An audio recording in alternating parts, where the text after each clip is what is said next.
Recording in progress.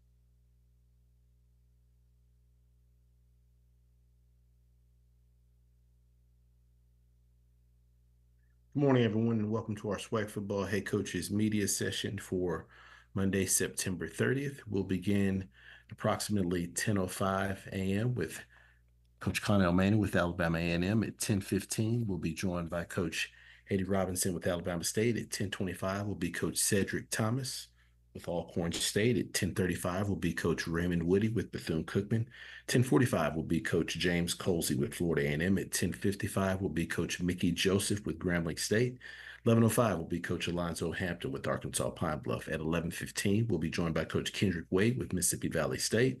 11:25, we'll be joined by Coach Bubba McDowell with Prairie View A&M. 11:35 will be Coach Kendrick Wade with Southern University.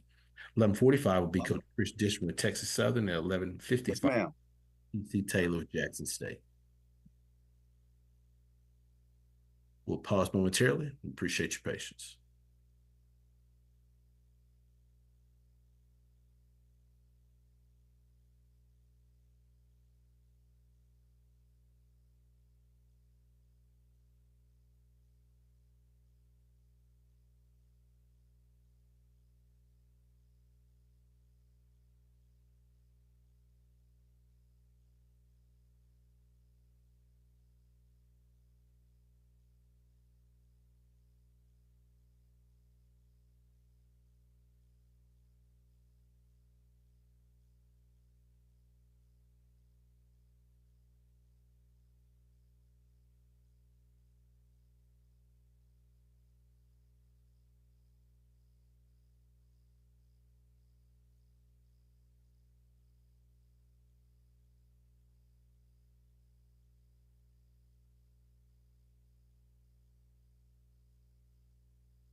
Once again, for all of our media participants on the call, if you do have any questions for our coaches, we ask you please utilize the raise your hand feature to get your question in the queue. If there are questions in the queue, we ask you please limit your questions to one initial question. If there's additional time, feel free to utilize the raise your hand feature to get your hand back in the queue for additional questions to be asked by our coaches. Please ensure that your lines are muted unless you are actively asking a question, and please wait to be acknowledged prior to asking your question. With that being said, happy to be joined by Coach Maynor with Alabama A&M. Good morning, Coach. Good morning, Andrew. How you doing? Doing great, Coach. Coach, as always, we appreciate you take some time to join us. Coach, obviously an unexpected bye week for your program. If you could just start us off by just kind of recapping your week. Yeah. First of all, Eddie Robinson, I see you laughing at my glasses, bro. Just keep on living, okay? Keep on living. Yeah, we had an open week. Unexpected, of course. We were supposed to go down to Tallahassee and play FAMU, and the hurricane. We was worried about the hurricane and the safety of the players. We was gonna fly down Friday morning and had lingering. We knew it was gonna be a lot of lingering high winds and things of that nature. Actually, it turned out to be a pretty nice day.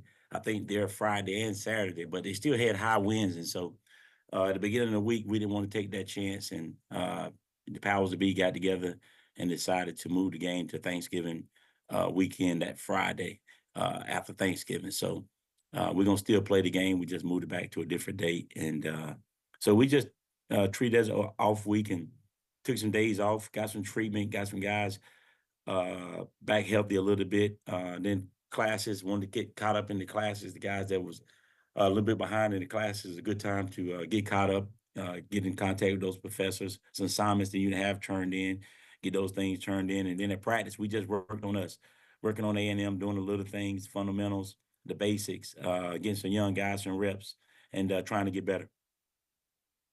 Appreciate those opening comments, Coach. One up for questions for Coach Maynor. Once again, if you do have any questions, please utilize the raise your hand feature to get your question in the queue. Floor is now open for questions.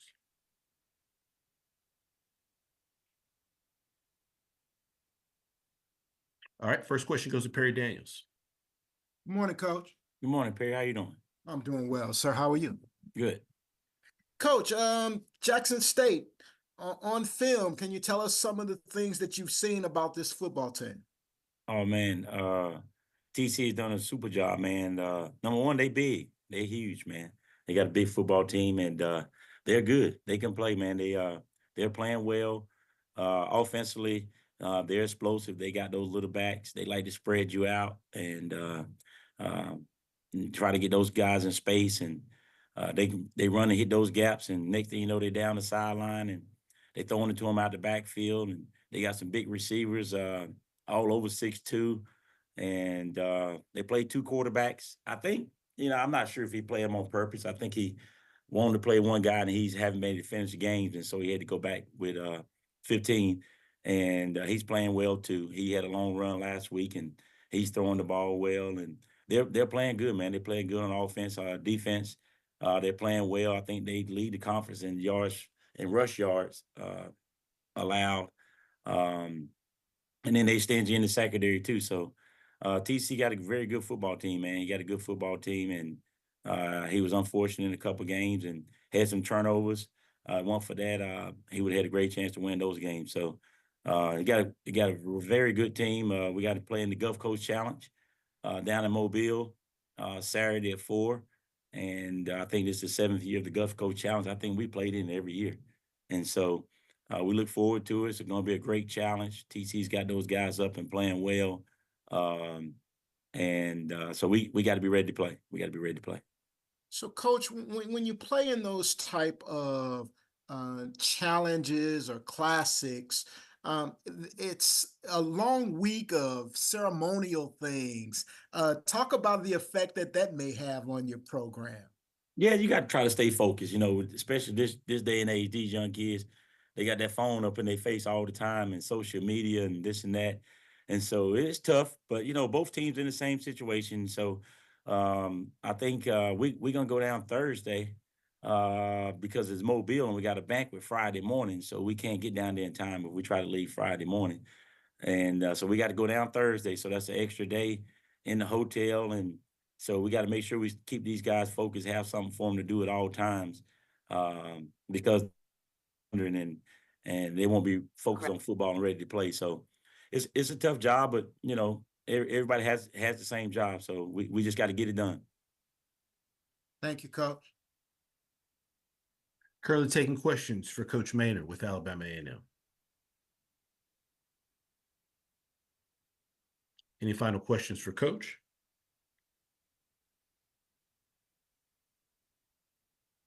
Coach, as always, we appreciate your time. Look forward to speaking to you again next week. All right. Thank you. Yes, sir. Thank you. All right. We will pause momentarily. When we return, we'll be joined by Coach Eddie Robinson with Alabama State. Thank you for your patience.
Once again, for our media participants on the call, if you do have any questions for our coaches, please utilize the raise your hand feature to get your question in the queue.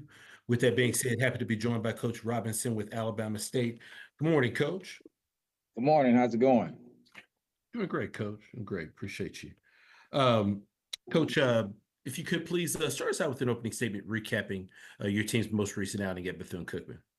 Yeah, I had to put my glasses on. Coach Maynor, he can't be the only one with a pair of glasses. So put my readers on so I can see a little bit better this morning. Can't see across the field with them, but I can definitely help me read a little better. So we went down to Bethune-Cookman down in Daytona. Everybody was worried about the hurricane, so definitely want to pray for all the people that was affected by it. And you got off to a pretty good start. Coach Woody has a good team down there. And third quarter, got to lead 26-7, and those guys kept fighting, came back. Very talented quarterback, Cam Ransom, and cut it to 26-7, then 14 and 21, and then we had a ball game at the end. And so tough victory to get out of there with a win. So just happy that we were able to finish the game off. They ended the ball with a possession, and we were able to make a play on fourth down. But definitely a talented team, and I know they'll get it moving in the right direction. And but just was happy to get out of there with a win to finish 1-0 in the conference.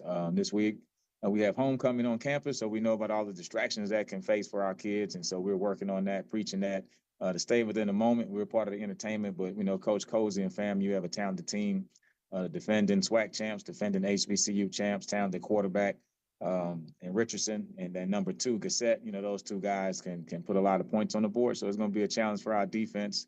And try to make it a hostile environment, but it'll be a great game. We're looking forward to it. Appreciate those opening comments, Coach. First question goes to Ty Miller. Hey, Coach Robinson, good morning to you. Good morning. Good morning. Hey, Eddie, what have you noticed the difference between a Coach Colzie coach team versus a Coach Willie Simmons team with Florida A&M thus far? Well, they're still winning, so that's the similarity. So, but I think they're doing a lot of the same stuff. I mean, defensive line coach is now the defensive coordinator, so that's similar. You see some of the similarities in the play calls. Still have that focus on having that number 1 receiver. Like in the past, it was Xavier, and now it's number 2. He's a talented guy. Get him the ball in a lot of different ways, punt returner. And so that's been a hallmark of those type of teams, and they also have a running game. So when you think they're a pass team, but then they'll rush for 100 yards on you if you're not careful. So you have to really just defend everything. They're well coached. They're disciplined guys. They're going to play hard. Of course, a lot of different players just for the turnover in the roster, but you can still say they play with the same type of swagger and the same confidence, and they play like champions. I have a follow-up if time permits, so I'll just wait until I get a chance. Go ahead, Ty. You're good. Okay. Florida A&M is not your normal homecoming opponent that a team normally schedules. So how difficult does it make it to have an opponent of this caliber at homecoming, as opposed to most teams normally have someone who might be considered a sure win, so to speak. So this is a little bit different situation. Yeah, I mean they're a good team, and so if you look on our roster, the teams that we played this year, I don't look at any of those games as this is an easy win. And if you look around college football, there's so many different opponents, unranked opponents, beating other opponents. So it's just college football. I think you have to go out there every day and play hard. If you don't play hard, if you don't play good, play smart, then you're not going to win a football game. But yeah, they're a talented team. I mean, they're a good team. It's going to be a great game, a great matchup. But from the standpoint of your question, yeah, it's just the way the calendar falls. It's the we have a spacing between Labor Day Classic, Homecoming, and then Magic City Classic. So it's whoever falls on the calendar that week, and that's who you have to play. So hey, we just go out there and play them, and it'll be very entertaining. It's a good matchup from the proximity standpoint. They're the closest SWAC school to us, so we know they're going to bring a good crowd up here. They're going to bring the band, and so it's just going to be a great HBCU weekend. All right. Thank you, Coach. Absolutely. Next question goes to Doc Holliday. Coach Robinson, how you doing today? Doing pretty good. How's it going? I'm doing good, Go back on the game on Saturday. You dominated this game from start to finish. The only aspect as far as with the game, you had 78 yards passing from your QB, but you also had 11 penalties that netted 72 yards. What is the things that you want to try to clean up from this game to go into the homecoming game against FAMU? That was one of those funny games where you felt like you were in control of it, but you never were really in control of it.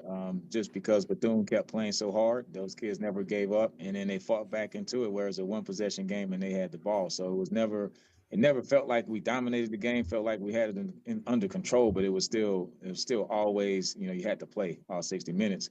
The biggest thing is the penalties for us. We can't have 11 penalties. We had one turnover on the kickoff return at the end of the game that helped them to get back in it also. But the penalties are the biggest thing. And I think 5 of those penalties were the offsides and, just stuff that we could control, the easy ones, not the aggressive, honest mistake penalties, but just the ones that are pre-snap. So we haven't been like that the last couple of weeks. So we definitely have to control that. And that's what we're going to work on from day one. Worked on it last night. And we can't have penalties if you want to beat a good team. My second question, you had big contributions from your running backs, especially with Jamari Holsclaw going for 120 yards on 15 carries, which he averaged 8 yards a carry. And in fact, all of your running backs for the day averaged over a little bit over 5 yards, 6 yards per carry. Tell us about your running back group and what is the difference between each one of them? Yeah, I think it all starts up front. We know running the football is a mindset, it's an attitude. And so that's where it starts with the guys up front. So they did a great job. And so it really is done. Center been playing, starting in the conference for the last 4 years. It kind of gets it going up there. But yeah, Holsclaw is kind of can do everything. He's a quick, fast, powerful guy. Gates is probably more of a speedster. Then they get bigger with DeQuan Kinsey and Marcus Harris. So it's a great mix. It's a luxury to have those many guys that can run the football, and they're an unselfish group. I mean, they root for each other, they block for each other, they hang out together. They cheer when another guy scores or has a big run. So it's good to have a group with a bunch of talented guys. But the biggest thing is the chemistry that they have, and the coach, our running back coach, Juwan Lewis, does a great job of mixing those guys in so they all feel a part of it. Because you don't want one guy to not get his touches, so to say. But it's just been a real positive group on the team. Thank you for your time, Coach. Appreciate it. Next question goes to Perry Daniels. Hey, Coach, I'd like to talk about the other side of the ball. Let's talk about DeMarcus Cunningham and Rico Dozier and their impact on your defense. Yeah, I mean, those two guys, Cunningham has been playing in the shadows of Bubba Adams the last couple of years. And so I think he's a player of the year candidate. He makes plays all over the field, had 12 tackles, just a great kid. I mean, he's the heart of what we do. He's the guy that, when he speaks, everybody shut up, including me. I let him talk. And he's that type of guy. He's a leader on and off the football field. And just watching him develop from year to year has been great. And now he's putting it all together and just is a really good football player and a good student athlete. And then Rico was a kid that we played against a couple years ago, and just watching him kind of insert himself into the defense was somewhat quiet this summer. And now he's starting to be a vocal leader also. With the two of those guys, we feel really good about him. And the guys in front are playing well. But those two guys, they really set the tone for what we do defensively. And Coach, and since your tenure at Alabama State, you have consistently, your teams have been near the top of the SWAC defensively. Talk about that culture that you've created there. I think to me, and I got it from Coach Markham, if you can't kick, you can't win. So it always starts with a kicking game, and the next thing is defense. You got to play defense. If you play great defense, you'll be in every football game. And I'm a defensive guy. Coach Ryan Lewis, our defensive coordinator, he's a former linebacker at Bethune-Cookman. Our linebacker coach, Billy Gresham, he's the all-conference guy here and the special teams coach. So I think we just got a lot of defensive guys with that type of mentality on the team. And we just want to have an emphasis on playing really good defense. Of course, we know we have to score points, but special teams and defense usually keeps you in the ball game. Thank you, Coach. Good luck this week. Appreciate it. Next question goes to Ty Miller. Okay. Eddie, in Florida A&M's passing game, Daniel Richardson has been very sound. Doesn't make a lot of mistakes. How do you get him off his game to kind of disrupt what he does with that offense? Yeah, it'll be a challenge. I mean, he's a guy that has taken a lot of snaps. He's a veteran guy, so he's been around, so he knows what he has to do as a quarterback.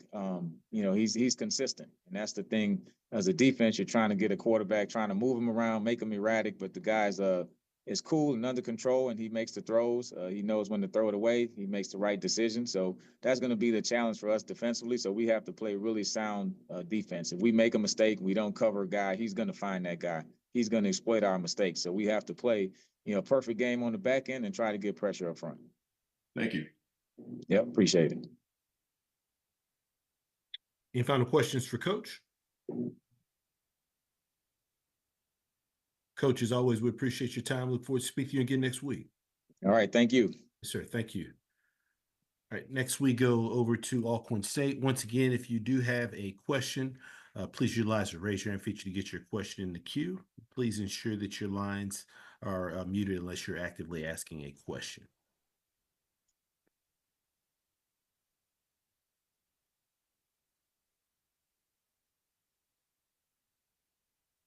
All right, with that being said, happy to be joined by Coach Thomas with Alcorn State. Good morning, Coach. Good morning. Coach, as always, we appreciate you take some time to join us. Coach, if you could start us out with an opening statement recapping your team's most recent outing versus Mississippi Valley State. Yes, sir. Went down to the Delta back around my neck of the woods. I was born and raised, but also just got opportunity to come back and see some of the new things that Valley had going on with the turf and the Jumbotron and a really good atmosphere. And got off to a good start. Ran the football. Officially had some big runs. Corey and Sewell, starters off early, had a big run of about 55 yards and kind of got things rolling. And defensively came out and made some stops, got some turnovers, but also, the kicking game was much improved to my alignment, and was excited about that. And so made a few stops early, got the ball to the offense, sputtered a little bit offensively, still got to get consistent or more consistent throwing it around, but the run game was awesome. O-line did a really good job up front. And kicking game, got some field goals, a couple extra points, and just thought overall, that second half came out, kept the pedal to the metal, scored, some points, and was, overall was excited about the atmosphere and also just how the guys used that week to get better. And so overall, I thought we played one of our better games just from the kicking game and overall offense and defense. And so was excited about it. The guys deserved the win. They worked their tails off, and it was just good to see them, earn the fruits of their labor. Appreciate those opening comments, Coach. First question goes to Stephen Robinson.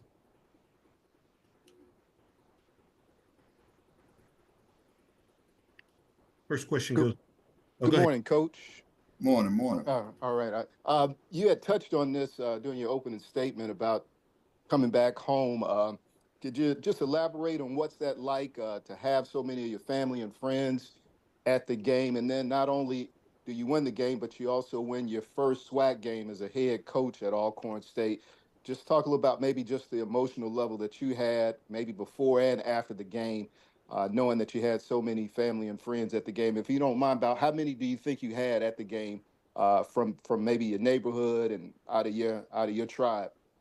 Oh, it's probably about 3,000. Everybody know me and Kendrick, like Ken folks. And my mom, she had a bunch of them. I had the whole neighborhood, and they valid alums also. And so I knew it was going to be a good outing, but I had anywhere from 2,500 to 3,000 people from my community in the Delta. And by me coaching at Mississippi Delta for all those years, I just had a following, not just from Cleveland, but, everything on 61 and 82 came out and supported. And it was just good to see the turf. It was good to see the Jumbotron. It was good to see kids from the Delta to be able to come and see, really good stuff. And so that was, it just made me feel a certain kind of way, kind of choked me up early. My dad sitting me in the bleachers watching, Willie Totten and Jerry Rice run around, back in the day. And so that part was, it was really touching and heartwarming to see the embrace of family and wants to come out and fellowship, but also as a little kid being from that area, being in that same stadium to see all the new anemones, really was touching. And, it was good, really good experience. All right. Thank you, Coach. Yes, sir. Next question goes to Tanner Spearman. Good morning, Coach. Tanner Spearman with the Pine Bluff Commercial. Obviously, Coach, we've seen so far this season your quarterback, Xavier Vaughn, been one of the best rushers in the SWAC so far. But Jacorian's really come on the past couple of weeks, especially against Valley with 164 yards. Having him step up and contribute to the run game alongside Xavier, how much more dangerous do you think that makes your offense?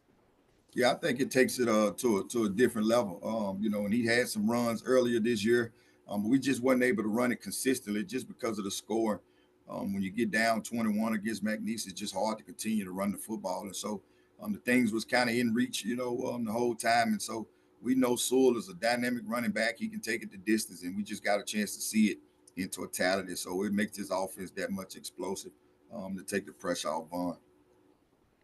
And on a similar note to what you were just talking about, as far as going back home to Valley, now you've got UAPB coming to Alcorn, a place that you're very familiar with.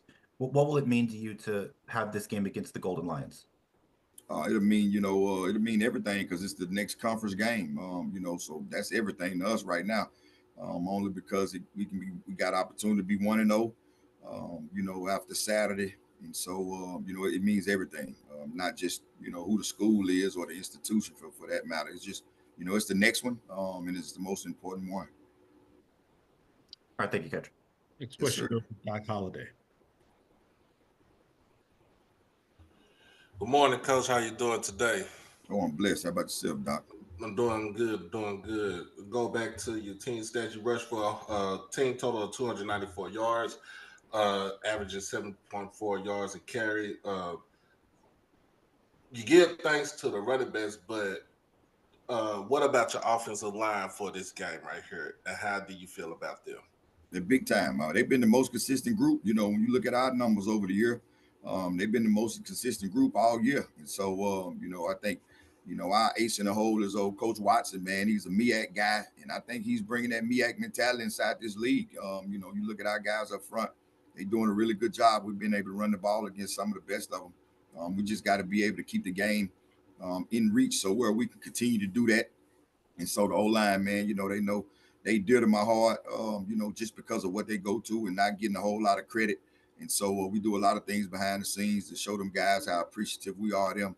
But, man, they're playing their tails off. Got a true freshman at the left guard that's playing really well, playing a lot of people. And so we're excited about those guys. As long as we continue to, run the football and be sound and, in the kicking game, we'll have a chance.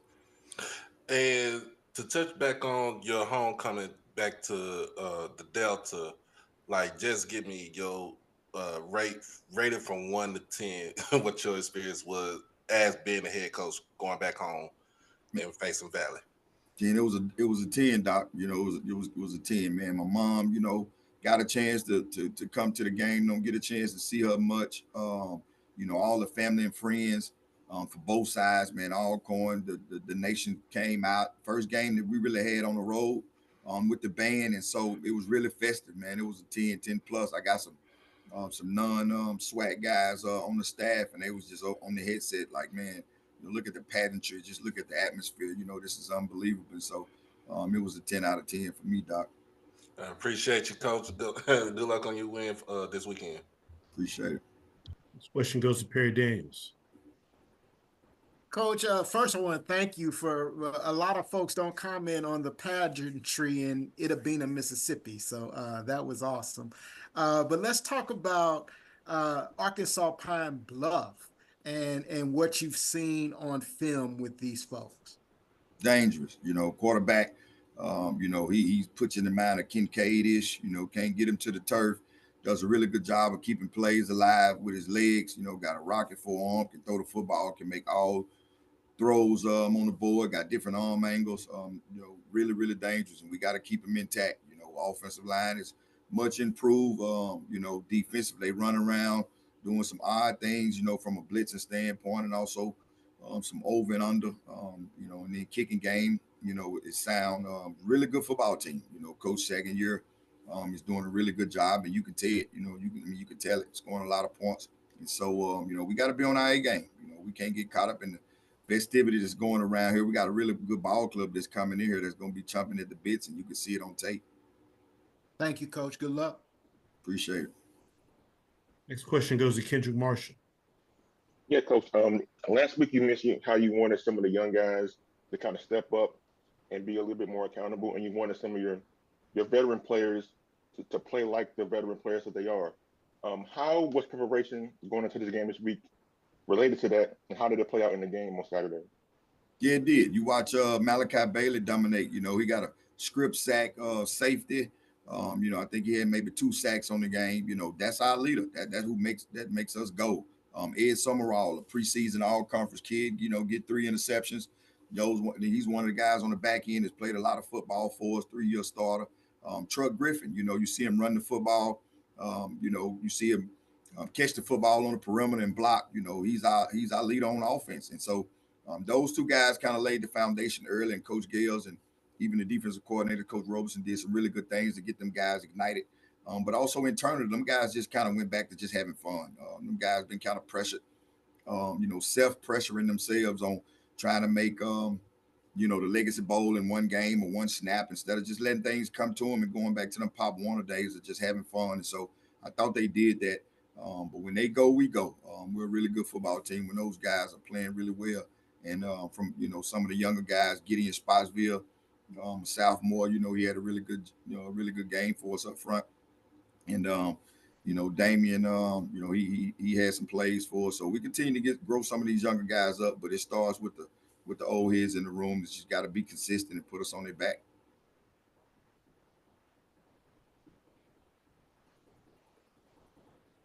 Any final questions for Coach?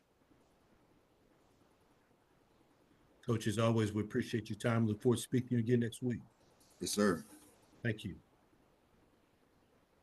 All right, next we go over to Bethune-Cookman. Once again, if you do have any questions for our coaches, please utilize the raise your hand feature to get your question in the queue. With that being said, happy to be joined by Coach Woody with Bethune-Cookman. Good morning, Coach. Good morning. Coach, as always, we appreciate your time. With you taking some time to join us, if you could please start us out with an opening statement, recapping your team's most recent outing versus Alabama State. Had a good atmosphere down. Congratulations, obviously, to Coach Eddie Robinson's guys was ready to play. We thought that we started out on defense, had obviously a 2-yard game, but missed tackles resulted in an explosive play on our defense. We put them in plus territory, and we were able to hold them to a field goal. We forced 5 field goals on the day, but we didn't capitalize on opportunities, obviously to make tackles. We had guys in the right spots, but we didn't finish the play, and we definitely have to get better on that. On offense, we were 7 out of 10 drives, 10 plus drives, scored touchdowns on 3 of them, and then the field goal range for another 3. And then in the moment thought it was best to go for it based on, the weather and down and distance. And then we had holding penalties and drop snaps that obviously hurt us. With all that being said, scored before the half and in the back-to-back drives in the second half. And then we had the ball down 5 with 2 minutes left and no timeouts to win the game, and we didn't finish, which was disappointing. But that's why you keep coaching and keep getting better. Appreciate those opening comments, Coach. Once again, if you do have any questions for our coaches, please utilize raise your hand feature. Get your question in the queue. Floor is now open for questions for Coach Woody with Bethune-Cookman.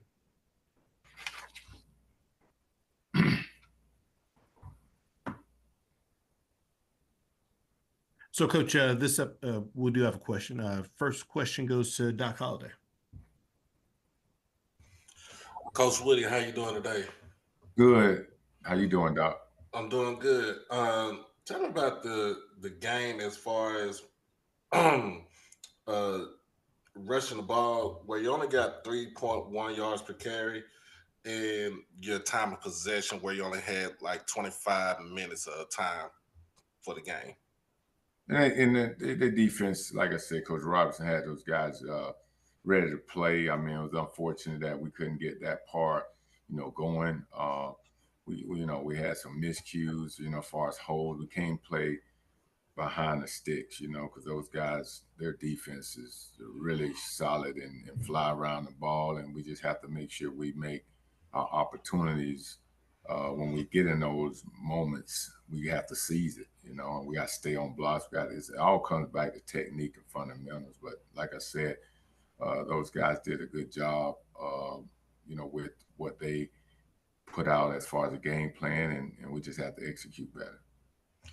My second question is, even though you came off of a loss where it was, I think this is that was one of the best games in the SWAC by far against Clark Atlanta.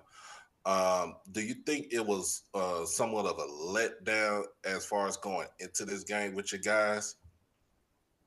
As far as, well, like kind of like the morale or so, because of the simple fact they had lost to Clark, but no, okay, no, those guys, like I said, we was in position to win the game and we didn't finish it, and I mean, obviously those guys fought, to the very end, and we just have to, make sure that when we get in those situations, we execute.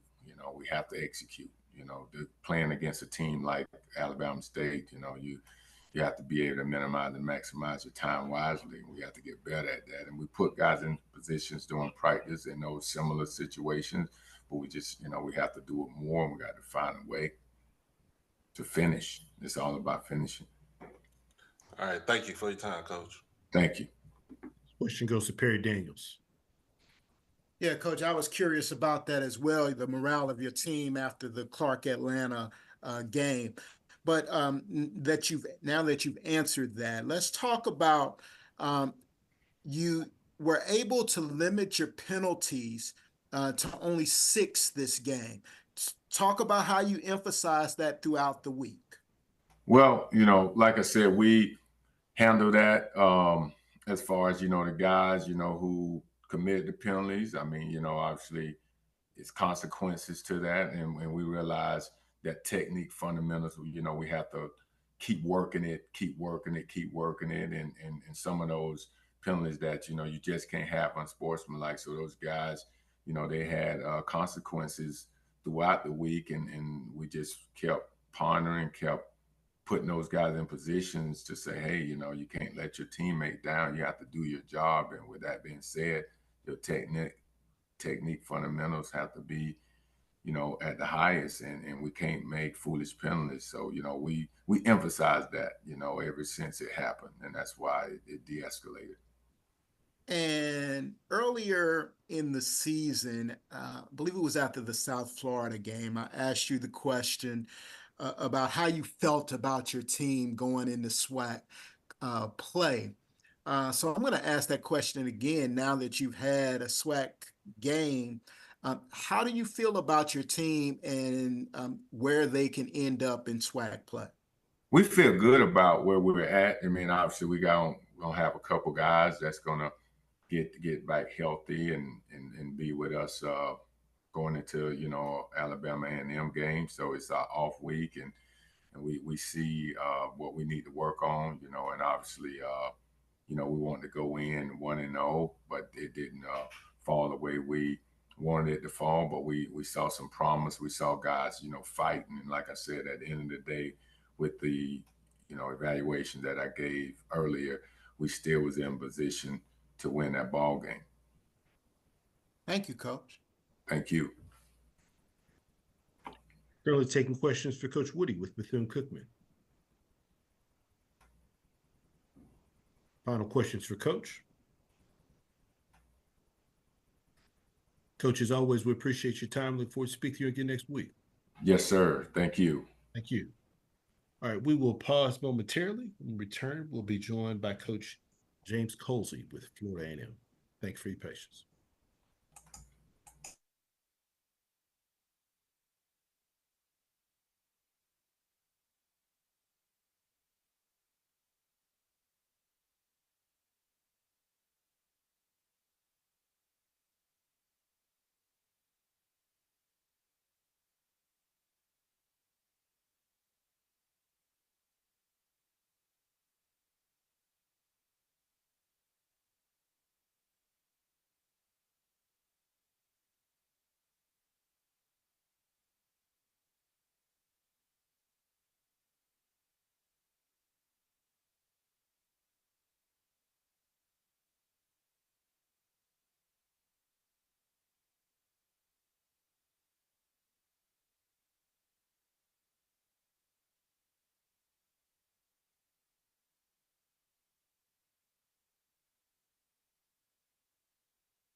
All right, we're going to work to get connected with Coach Colzie here. Might be a minute or two behind schedule as they work to get him logged in, but we do appreciate your patience, and we will be back momentarily.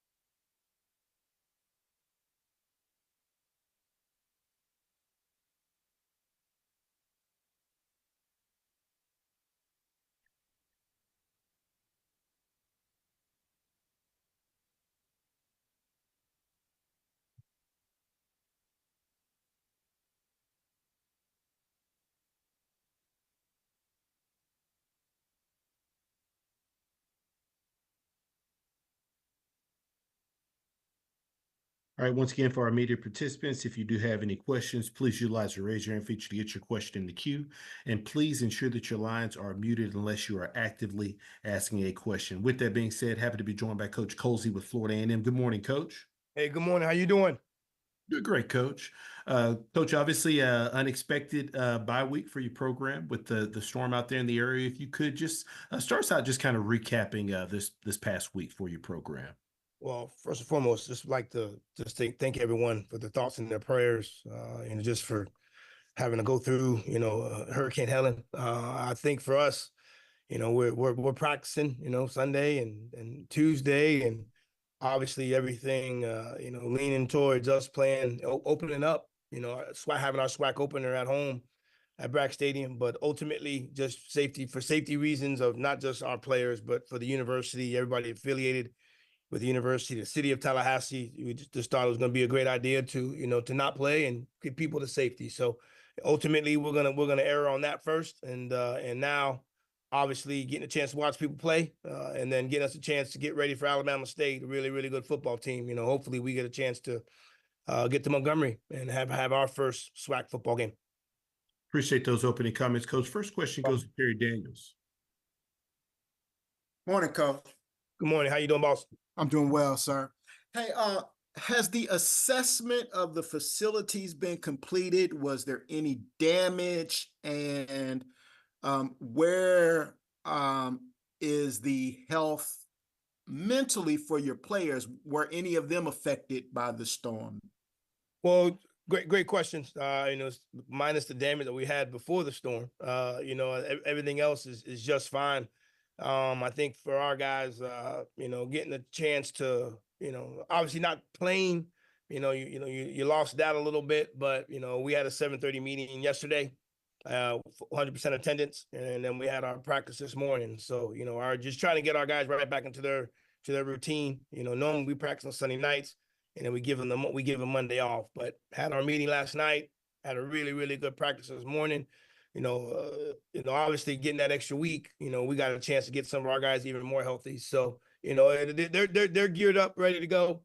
Obviously opening up for us, having our SWAC open against a very, very good football team. Coach Robinson does a great job getting those guys ready to go. And so, we're just anxious and ready to play, hopefully ready to play on Saturday. Thank you, Coach. Good luck. Thank you very much. Next question goes to Doc Holliday. Coach Colzie, how you doing this morning? I'm doing well, Doc. What's going on? I'm doing good. So your team hasn't played a home game since the end of August, and now you're back on the road again, going to Alabama State, and not because you want to, but because of the circumstance with the weather. But what are you telling your guys the mindset as far as being back on the road again and going to play Alabama State for their homecoming? Well, it's part of our schedule, right? I tried to get with Coach Robinson last. Coach Robinson, one of the coaches that reached out to me. I was going to ask him if he was going to let us move the game. I didn't think he would, but hey, it's part of our schedule. Those are some things that it is what it is. We can't major in that. We knew this upcoming Saturday we were going to have to travel to Montgomery and play a good football team. So, we got to go with what the schedule is, and I'm open. If Coach Robinson wants to bring it to Bragg, I'm open to moving that, but I don't think he's going to want to do that. My second question is, after this weekend, you're going to be slated to play 7 games without a bye week. What's the mentality of the team? Let them know what about that situation. Well, also. we play this week, right? And then we have another bye week, right? And then we play Jackson State the weekend after that. But we're gonna just worry about week to week. I think that's the best thing for us to do. It's the only thing that we know how to do. But as opposed to the other 7 weeks, we got to make sure we take care of this one, and then go from there. But obviously getting those, we got an extra week to get healthy.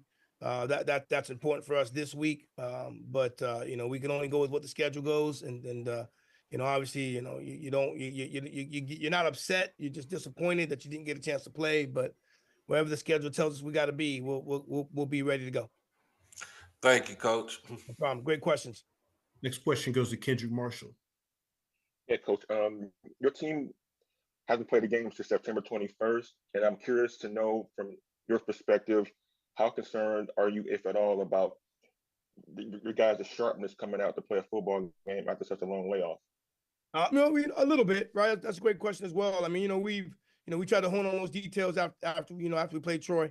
And then obviously having those 2 days where we were able to practice, but then having another 3 where you didn't, and then playing a football game. So, but I say this, today I thought we looked really, really good. We moved around really, really well. A couple of guys that were banged up, they're full tilt, ready to go. So, I thought we ran around the field very, very well this morning. But obviously there is a little bit of a concern, but we treated it as a bye week as well, right? That's what it became. Therefore, working on treatment, obviously working on our safety as well. But we'll use a lot of these these next couple of days to get ready and fine tune what we're going to be doing once we play Alabama State. But that is true. Have not playing, but ultimately we can't use that as an excuse, because the team we're going to play on Saturday, they'll be ready to go. So it's important that we're ready to go as well. As a quick follow-up, Coach, are you hoping that this time off in a positive way can help your guys establish more of a continuity, establish more of a rhythm leading up to the game?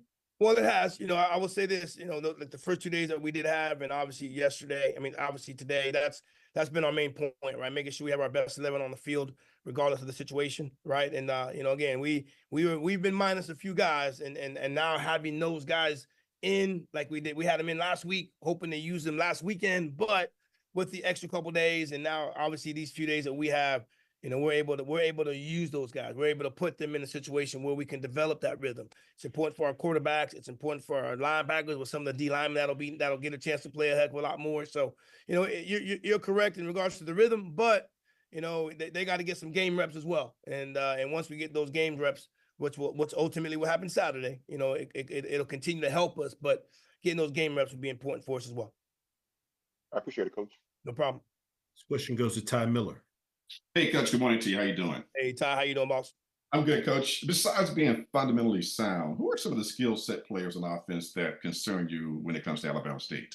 Well, they got those 3 running backs, right? I mean, they're all guys that do different things, and you look at their stat sheet. They got 300 yards rushing. You got guys that are doing certain things at certain times, and and they're okay. They're okay with punting. And they're really, really good on defense, and so they're gonna play sound football. They're gonna play fundamental football. They're gonna play tough football. And they're gonna run the ball, and you make tackles and force them to punt. It's okay.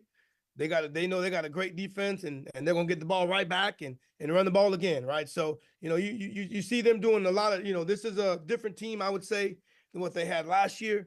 But the mindset of being sound and running the football and shortening the game and things of that nature, they're doing a really, really good job from what we've seen over the teams that they played. But he's going to run the football, and they want to stop the run on defense, and that's really, really impressive to see that they've done for the most part this season. And he mentioned that Coach Robinson mentioned he's not particularly happy about the penalties. So how do you turn their detriment into an asset for you? Well, we can't use their penalties for our advantage, right? I mean, I'm pretty sure any head coach that's on this call, right? Some of those penalties are you have to make sure you take care of internally.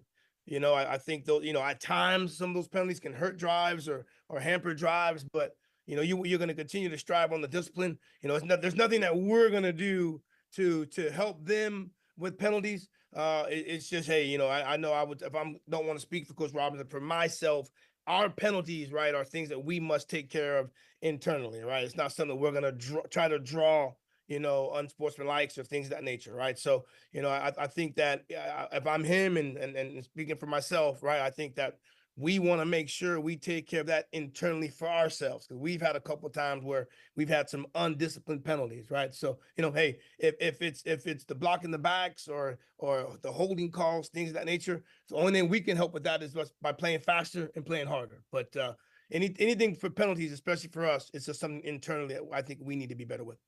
Thank you, Coach. Coach Colzie, as always, we appreciate your time. Look forward to speak to you again next week. Hey, thanks, guys, and good luck to everybody this week. Thank you. All right, next up, we will go over to Coach Mickey Joseph with Grambling State. Once again, if you do have questions for our coaches, please utilize the raise your hand feature to get your question in the queue. With that being said, happy to be joined by Coach Joseph with Grambling State. Good morning, Coach. Good morning. How you doing? You're great, Coach. Coach, as always, we appreciate you taking some time out of your schedule to join us. If you could please start us out with an opening statement recapping your team's most recent outing versus Prairie View A&M. Well, we fell short. We fell short. I was just telling my guys earlier, these five overtime games. I had to get them ready. I take full responsibility that we couldn't finish, and we apologize to our fans, because we had a great showing. Our Grand Fam people came out, supported us, and we apologize that we couldn't get it done. I'm not having very good luck with overtimes. 5 overtimes we had. When I was at LSU, we had 7, and we lost 72-74. So we got to do a better job of getting them ready. We got to keep them engaged in the game, no matter how long the game is. But that's on me. That's not on anybody else. I got to do a better job with it. Appreciate those opening comments, Coach. First question goes to Doc Holliday. Good morning, Coach Joseph. How you doing today? Good morning, Doc. How you doing? I'm doing good. Your first State Fair Classic, rated from 1 to 10 from the week you've been here in Dallas. Well, I think it was a great honor, except we couldn't get it done, but it's a big time classic. It's a big time classic, and I played in it when I was assistant coach here, so I had the opportunity to play in all 3. I played in the Magic City one, with Alabama State and the A&M, and I also played in one with Jackson State and Alcorn when I was at Alcorn, and I got to play in the Bayou Classic. So I played all 3 of them, and this is a big time classic. And I think you can. I want to rate it a 10, but I better rate it an 8 because we lost the game. But it was a great experience for me, and a great experience for my family and our players and our university. So my second question is the 5 overtimes. Where was the side effect that instead of just trying to score touchdowns, y'all just wanted to go for the 2-point conversions just to make sure whoever wins the game? Where did that come into play? Well, they changed the rules, and the first 2, I guess you play regular, from the 25, and then after that it's just 2-point conversions, because I think they changed the rules after when I was at LSU, we went 7 overtimes. Right. So I think they changed the rules after that. So it's just 2-point conversions after that. And we prepare for that, because we prepare for overtime every week. And we also do a win and edge period that we go about 2-point plays every week. So we was prepared. We just fell short. You take your hats off to PV. You can't take anything away from Coach Bubba and his staff and his players. They were well coached. They played. They made one more play than we made. But every game's going to be like this in the SWAC, and especially in the Wild Wild West. Every game's going to be like this. So, I take my hat off to him. Hey, he did a great job. He had his team ready, and I got to come back, and I got to snap these kids back and get them ready. All right. Appreciate you, Coach. Appreciate you. Next question goes to Perry Daniels. Hey, Coach. Hey, Perry, how you doing? Super fantastic. Thank you very much for a very entertaining football game. I know it didn't turn out the way that you desired, but it was very entertaining, and we appreciate that. Coach, talk about Miles Crowley and his play. Well, I thought Miles, I thought he saw it a little better this week. and I think we have him right now. We're having a protection problem, with Miles, and we want him to get him set his feet. Sometimes he gets happy feet, so was really focusing on him this week. Hey, just dance in the pocket, and when it's time to throw the jab, set your feet. So we're going to keep working with it, but Miles is a warrior. Miles is banged up a little bit, so this is a good time for us to have an off week and not let him throw, let him do too much, to let him get his body back. But we got to keep him clean. And I say that we got to keep him clean with the play calls. We got to do more quick game. We got to do more play action with him. We got to do more 7-man protection. We got to do more to keep him upright, and as coaches, that's your job. And I got to do a better job as a head coach to making sure that gets done. Once the game went to 2-point conversions only, you all ran each 2-point conversion. Talk about the decision to not, we were kind of expecting a play action pass at some point. Well, we hit him with a pop pass, but we take pride in our offensive line and running and going forward. And when we thought we had advantage, was one block away on the one Miles ran, it's one block away. But we thought we could move them. We thought we could move them and knock it in there. And it didn't happen. That's why I say you take your head off the PV, because they stood strong. They stood strong. But we're not gonna second guess the call. We made the call and we gotta live with it. Thank you, Coach. Again, Thank great you. game. Thank you. Next question goes to Kendrick Marshall. Yeah, Coach, you mentioned some struggles that your passing game has had recently, particularly on the last couple outings, and some diagnoses you have for that. Would the game plan be conversely to maybe lean a little bit more on a rushing attack to try to alleviate some of those issues with the offensive line and some of the play calling? Well, yeah, we're going to go back to the drawing board. It's a good week to have off, to see what we need to polish up in the run game and the RPO game, and also with the protection. Maybe we got to get away from 5-man protection and go 6-7-man protection just to give him time, back there. But we got to reshuffle some things around, with the play calling and that sort. But we'll get it fixed. We'll definitely get it fixed. This is a good week to get it fixed. Everybody had to look in the mirror. We had Tell the Truth Monday today, so everybody had the truth told to him. Miles came in and he told me how he felt, and I respect that. I respect that. So, everybody's in here today, everybody's working and everybody's trying to fix things, and we got to get it fixed. We still have our opportunity, but it's just like I told the kids, it's just more pressure, and pressure is a privilege, because when you got pressure on you, that means something good's about to happen. So we're going to accept this pressure. We're going to fix what we need to fix, and we got to get this thing back on the road. As a quick follow-up to that, Coach, do you think you guys know what your identity on offense is at this point in the season? Excuse me. Well, we like to throw it. We know our identity. I mean, a lot of people don't know our identity, but we know our identity. Our identity is to throw it, to run it. We throw it first, and then we try to run it. So we might have to flip that and say, okay, this is what we need to do. This was the best for the team. So we'll do some self-scout this week, and we'll do everything, and we'll see where we're at, and then we'll get up with the game plan next week. We won't game plan this week. We'll wait until next week to game plan, but this week's going to be take care of ourselves, get healthy, and see what we need to do, and then get it done. I appreciate it, Coach. Appreciate you. Currently taking questions for Coach Joseph with Grambling State. Final questions for Coach. Coach, as always, we appreciate your time. Look forward to speaking to you again. Y'all. Yes, sir. Appreciate y'all. All right, we are a minute or two ahead of schedule for Coach Hampton with Arkansas Pine Bluff. We'll pause momentarily. Thank you for your patience.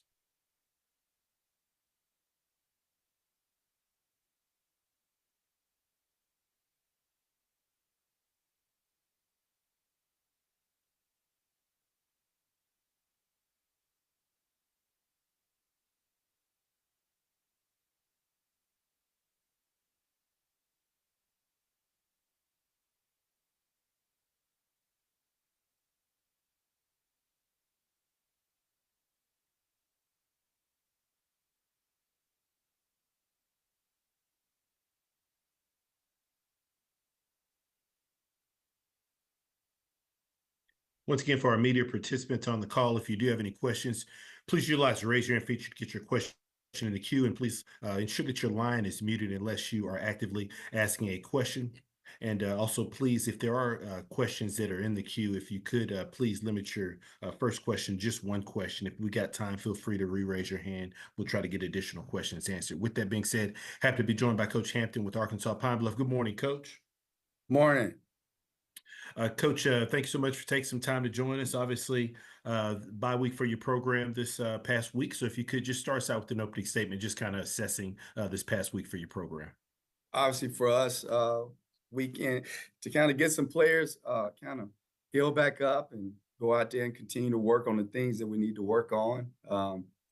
Practice Tuesday, Wednesday, Thursday. Kids had Friday off and came back yesterday, had a good practice. So ready to go, ready to start SWAC play. And just like every coach on here, you want to go 1-0 this week. Appreciate those opening comments, Coach. First question goes to Tanner Spearman. Good morning, Coach. Getting ready to take on Alcorn, a team that, like some other teams you've played, likes to run the ball. They've got a quarterback who's second in the SWAC in rushing. Got a running back in 28 who's really come on the past 2 weeks. When you look at those two guys and that offensive line on film, what stands out to you and what does your defense need to be ready for? Yeah, obviously got a big old line, a quarterback, running quarterback. They got good running backs. Had good running backs last year. This young guy continue to do the same thing. So obviously, as a defense, you got to stop the run. And we put a lot of emphasis on that in the past week. Just like I said, when you play young guys, you tend to make a lot of mistakes because you try to do a little more than you're supposed to do. And so we've shored up a couple things and just excited to get back out there with our team and to battle a great team like Alcorn. Hey, Coach, just real quick, health-wise, I know you had some guys out for UCA like Jonas and OJ and some others. Where are you guys at in that category, and how many guys you expect back this week? Oh yeah, obviously, some of those guys will probably get 3 or 4 of them back this week, but they still got appointments. But they were all at practice yesterday. We're not going to put them in the game unless they're 100% healthy. But our motto is the next guy mentality, next guy up. And so I'm not worried about the running back position. We got running backs. Whoever's there, be there. The ones that's not, they got to cheer from home, right? So we're just excited about the opportunity to go down there and play this game against a good opponent. All right, thank you, Coach. Next question goes to Doc Holliday. Coach Hampton, how you doing today? How you doing, Doc? I'm doing good. Like I said, speaking on the bye week, what are some things that you see with Alcorn as far as defensive wise and the challenge for your offensive lineman with the defense? Well, obviously, they do a lot of moving around. They're very active on the defensive front. The guys in the secondary, they're physical players. Our O-line, they've had a good, we played 3 really good opponents. So, this will be another good one. So our young men are ready for the challenge. Obviously, Makai's playing at a high level. We got some really talented receivers. They got talented DBs. So it's going to be a dogfight. We just got to stay in there. It's their homecoming. And, our kids know what it is. We got to be ready to battle for 60 minutes. Don't get too high, don't get too low. If something goes bad early in the game, knowing that they got the home crowd, they'll be fired up, ready to go. So as I told our kids, man, this is what you want. You want to be somebody homecoming opponent. And so let's go down there and play one play at a time, and let's see where we're at the end of the game. Appreciate your time, Coach. Mm-hmm. Next question goes to Perry Daniels. Coach, the reservation has been a traditionally tough place to play for Western Division opponents. Have you talked to your team about that upcoming environment? No, I haven't. It's a football game, right? They can only put 11 people on the field. So no, we give them credit. I enjoy it because this is what I did say to our team. Their fans is what it's all about in the SWAC.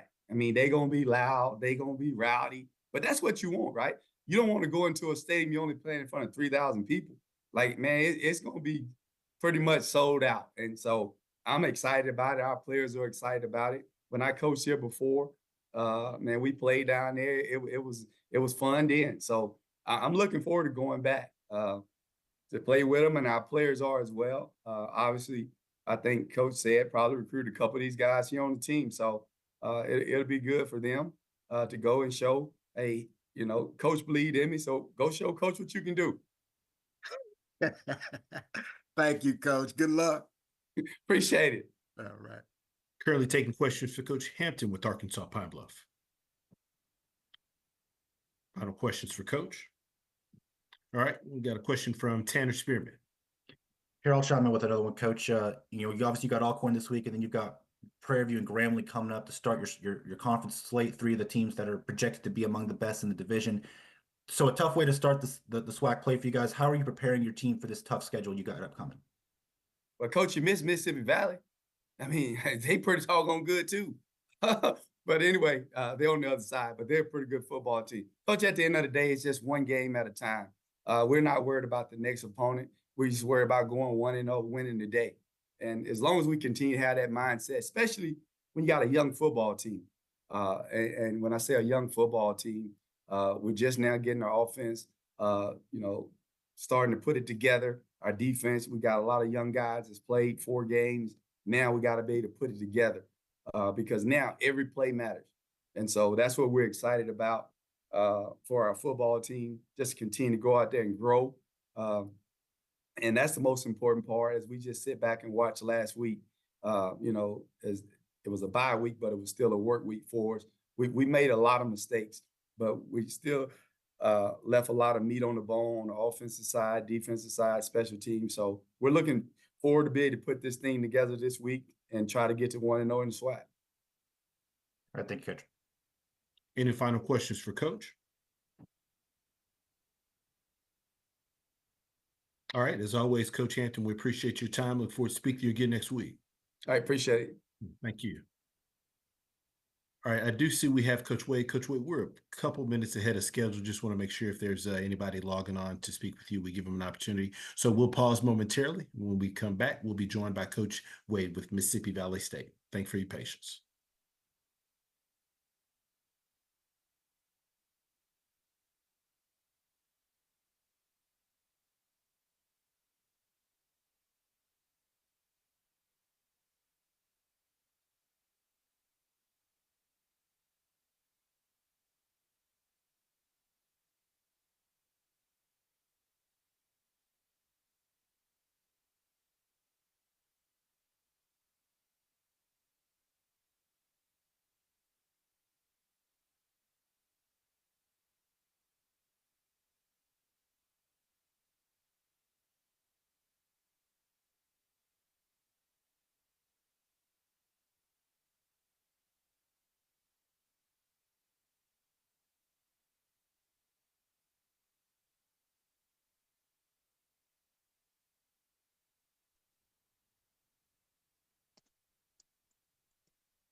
Once again, for our media participants, if you do have a question for our coaches, please utilize raise your hand feature to get your question in the queue. And please ensure that your lines are muted unless you are actively asking a question. With that being said, happy to be joined by Coach Wade with Mississippi Valley State. Good morning, Coach. Hey, good morning. Coach, as always, we appreciate you taking some time to join us. Coach, if you could please start us out with an opening statement, recapping your team's most recent outing versus Alcorn State. Yeah, man, we came up short once again. Alcorn came in, played a good game. They played for 4 quarters, and we've yet to been able to put 4 quarters together. We started slow. We had 5 turnovers, and we just continuously put ourselves behind the 8 ball, and we got a bye week coming up. We're looking forward to that, just getting back to basic fundamentals, catching the ball, protecting the ball, tackling, blocking. So we're looking forward to this week. This bye week coming up. Appreciate those opening comments, Coach. Now we'll open up for questions. First question goes to Stephen Robinson. Good morning to you, Coach. Stephen, my man, good morning. Yeah. This juncture of your season, you mentioned this being a bye week for you. In terms of how you're approaching it, is it more about perhaps rebooting, or is it more about reevaluating? But how are you planning on using this bye week in terms of moving forward? Yeah, rebooting, reevaluating, reassessment, just kind of everything. Just going back to the fundamentals.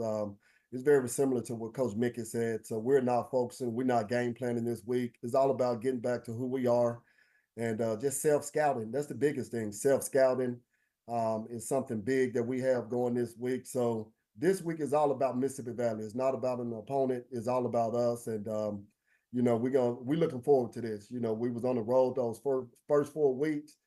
Had our first home game against a really good Alcorn team. So now just kind of getting an opportunity to kind of breathe, reset, and get our mind right. We're looking forward to this week. All right, thank you, Coach. Yes, sir. Next question goes to Doc Holliday. Coach Wade, how you doing today? Hey, good morning, Doc. Good. You had the ball for over 32 minutes, but you also had 5 turnovers. What are you trying to tell the team, especially your quarterbacks, to try to make sure you protect the ball? Well, that starts with coaching, so in our staff meeting yesterday, it was a tough one. It wasn't for the weak, wasn't for the faint. We got to look at ourselves and say, how can we help these kids? So again, we turning the ball over too much. So we got to simplify some things. There are a lot of things we take in games. We got to take it out. What is simple and easy for us as coaches, obviously it isn't working for those kids. So, we have to help them out by simplifying it. So I think this week we'll start to cut back with the game plan, and we'll find out what our quarterbacks love. Not like they have to love it. If they don't love it, then we're taking it out. So it's all about coaches. It's our job to make sure that we put our players in the best position to be successful. And up to this point, and all of it starts with me. Every single thing that happens with this program starts and ends with me. So, like I said, we're going to get that corrected. And to follow up question, as far as with all the bells and whistles, the new turf and like the scoreboard and stuff like that, tell us about the home experience for the first home game at Valley. Man, I'm proud of our fans. They showed up and they showed out. They was loud, they were rowdy, and Valley Nation definitely showed up and showed out. But for me, those things are for everybody else. We're here to win football games. So, it's good. We appreciate it. But the bottom line is going out there and winning games, and we came up short of that. So it's hard for me personally to appreciate everything that comes with it. For me, it's all about winning football games, and they're just the bottom line. But again, Valley Nation showed up and showed out, and they deserved a better showing than what we put out there, and we'll be better moving forward. So Valley Nation, if you're looking or listening to this, I guarantee you we're going to be better moving forward. We're closer than what it appears, and we just got to clean some things up. Just some small, minute things we got to get cleaned up, and we're looking forward to using this week to do so. Thank you for your time, Coach. Yes, sir. Thank you. Next question goes to Kendrick Marshall. Yeah, Coach. You mentioned last week that you had made some changes on the coaching staff to help, I guess, with some of the issues you spoke about earlier. How did that kind of impact the game on Saturday, and how are you hoping, like, the continued reevaluation of your program kind of moves you guys forward? Yeah, we made some moves and made another move. Just with the staff this past week. Not a coach, but just everybody's held accountable. Everybody's going to be held to this standard, and everyone must show up each and every day and do things the proper way. But we didn't have any negative effects. As a matter of fact, our special teams was cleaner. The previous couple of weeks, I spent time out on just getting kids on the field for special teams, and that's not a good look. So again, it was much better this week, and we're in the process of bringing a new coach in, kind of going through the paperwork and going through the things we need to do with that. But like I said, we're in a much better place after that decision, and I think we're gonna get somebody in that's gonna come in and it's gonna help take us to the next level for sure. Okay, is that just with special teams or other positions? Yes, linebacker, special teams.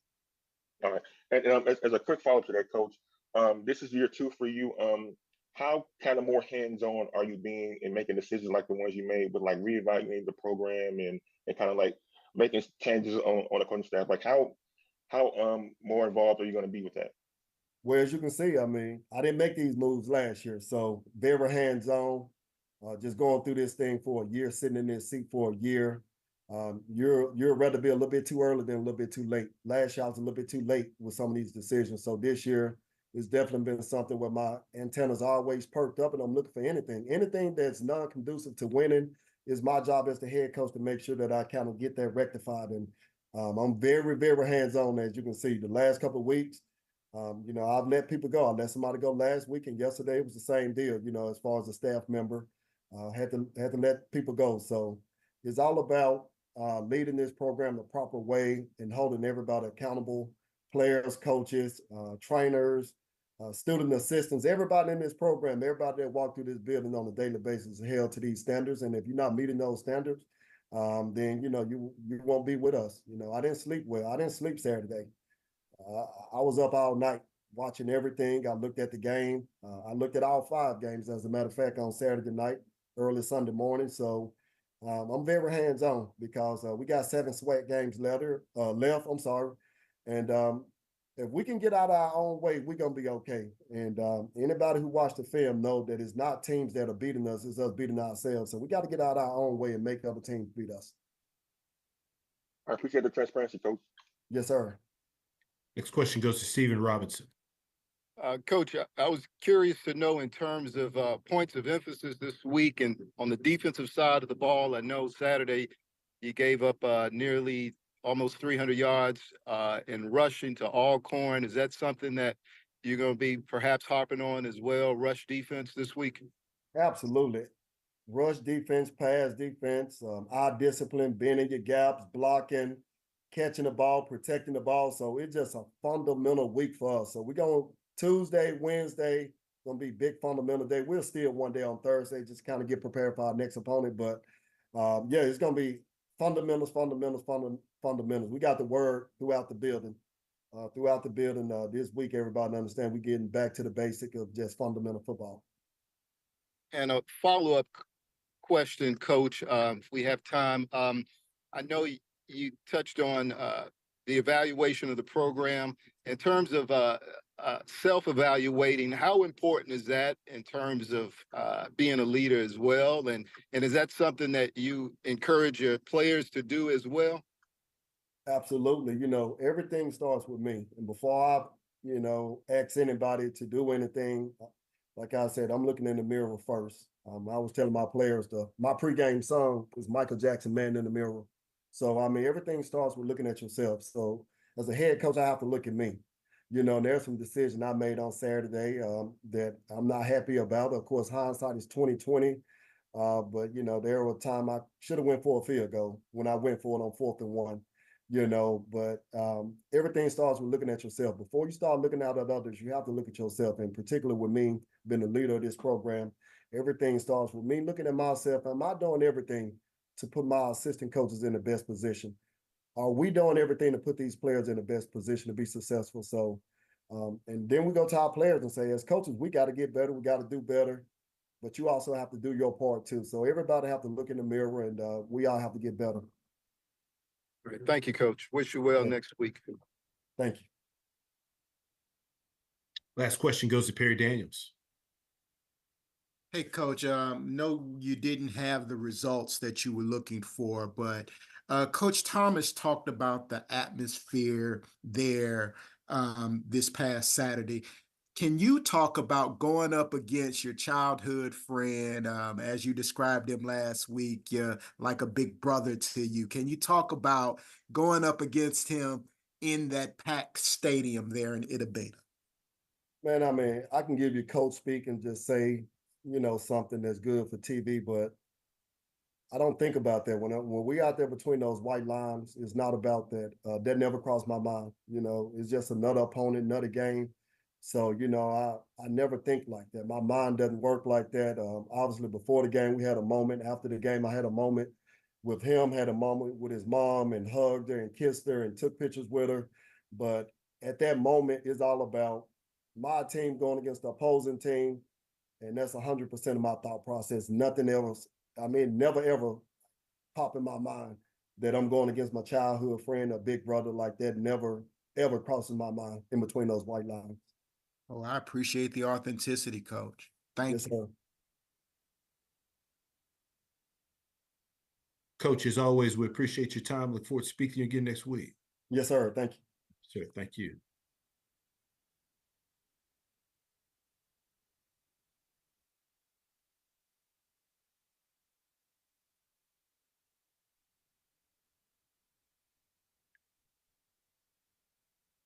All right, next we're going to go over to Prairie View A&M and Coach McDowell with the Prairie View A&M Panthers. Once again, if you do have any questions, please utilize the raise your hand feature to get your question in the queue. With that being said, happy to be joined by Coach McDowell with Prairie View A&M. Good morning, Coach. Good morning, everybody. Morning. Coach, as always, appreciate you taking some time to join us. Coach, if you could please start us out with an opening statement recapping your team's most recent outing versus Grambling State. Wow. Wow is just a big word. Again, just give all honor and glory to God for that victory. It was exciting.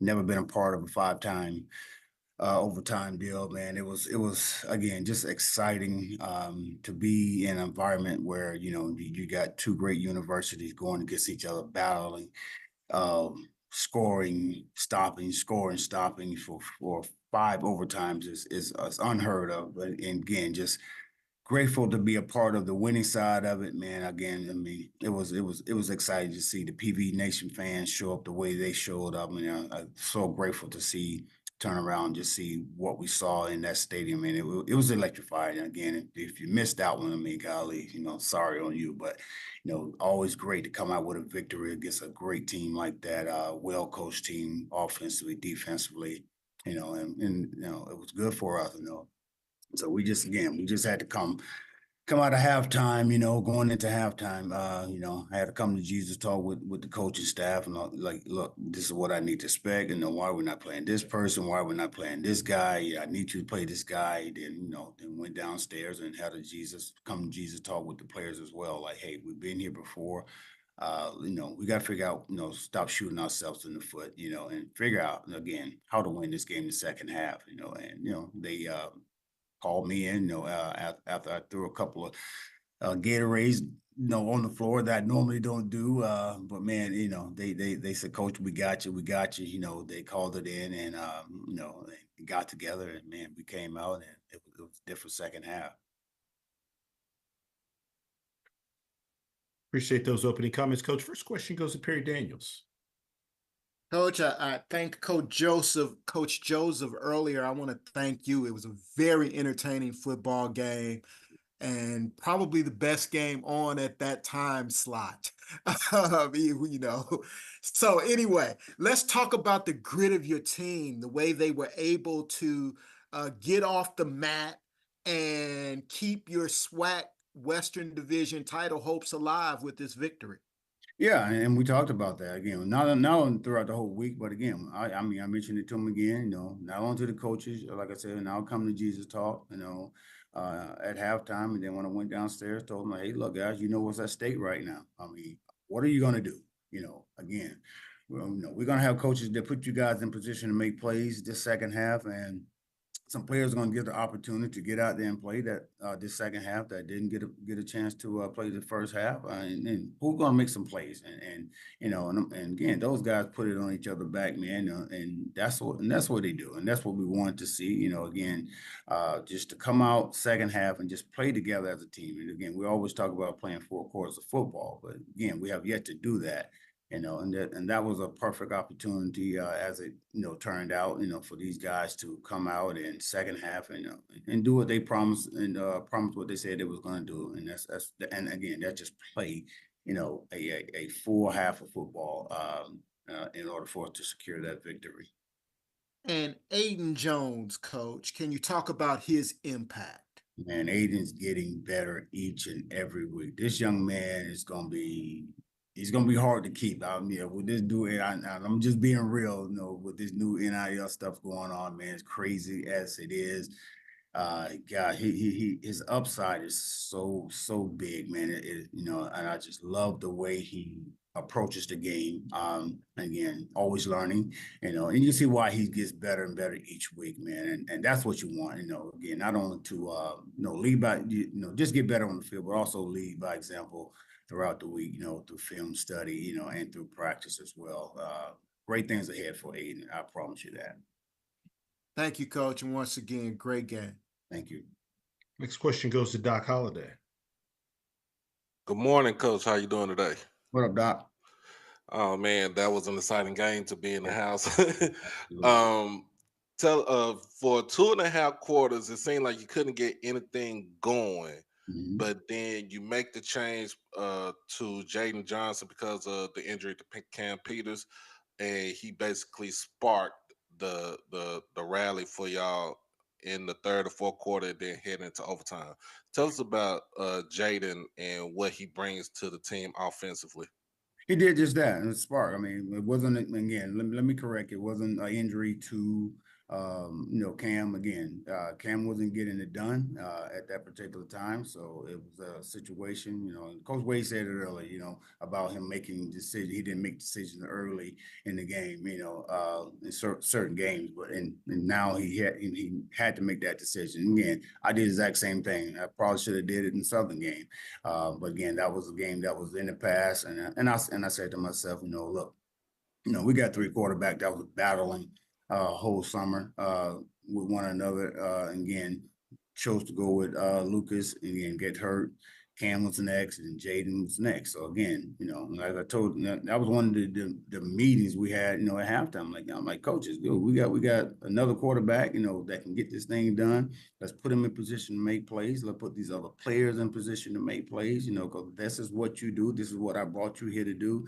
Again, they responded. So again, Jaden, again, we know what he can do, man. Again, it was just getting him in there, change of scenery, I guess you could say. We needed a spark. He brought that spark to us that second half. All right, appreciate your time, Coach. Thank you. Next question goes to Lionel Mosby. Hey, how you doing, Coach McDowell? Good, Lionel. Hey, you guys were, we talked about the first couple games, the red zone, only 4 touchdowns, 4 field goals, in the red zone. But this game, 5 for 5 in the red zone, 3 touchdowns and 2 field goals. What did you guys see there that you feel really helped you to really improve on your red zone efficiency this game and really get the job done? Lionel was just simple guys doing what the coaches asked them to do. I mean, previously, we make a call or we call a play and, guys try to do their own thing, and that's when it doesn't happen. Again, we talked about it all week. We talked about it again at halftime. Again, not only me with them individually as a team, should I say, after I left the coaches, but then when the coaches came down, they talked with their group, again, just making plays, doing what we asked you guys to do. And if you do that, we think we can make a lot of good things happen. But it's just when they don't do it, and try to make things happen on their own that we get caught and we don't make that play that we should. Again, there was plays even before the overtime that we feel that have our guys did what they're supposed to do, being where they're supposed to be, it wouldn't even win into overtime. And then I want to also ask you, because, we have that defense that's been playing solid, also the same last year, the same as this year, where they play very well in different spurts and really always give us a chance to stay in games or to really, win games. That second half, we saw it again.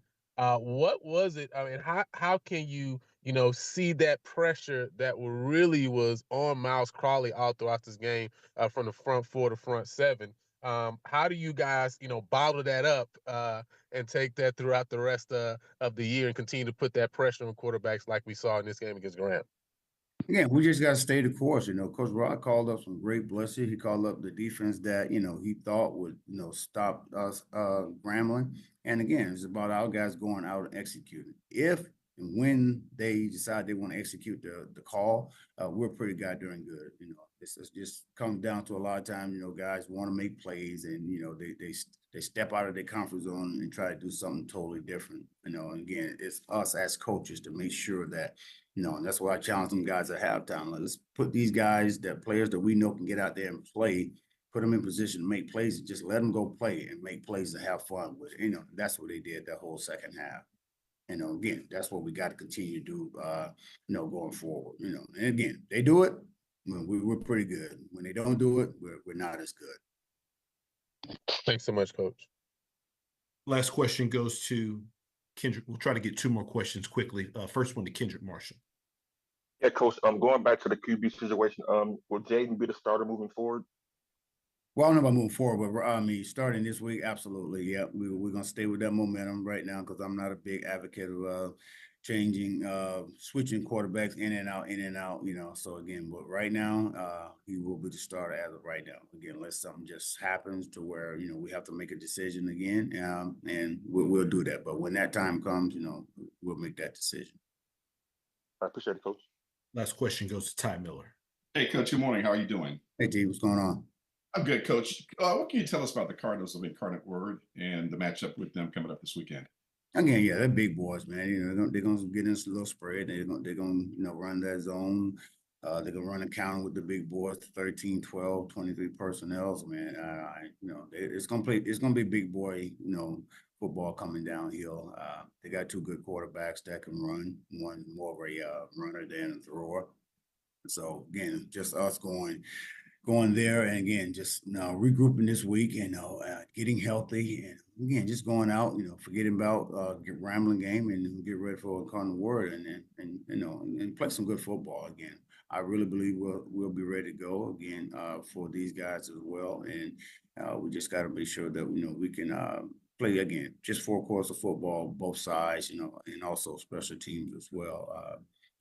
Defensively, offensive shadow, we just got to keep doing what we're doing. We got to put guys in position to make plays. We got to, you guys know as well as football, in football, you got to figure out where, their weaknesses are, and, we got to try to find those. We think we honed in on a couple of spots, and we got to explore them. Offense, defense, and special teams as well. All right. Thank you, Coach. Coach, as always, we appreciate your time. Look forward to speaking to you again next week.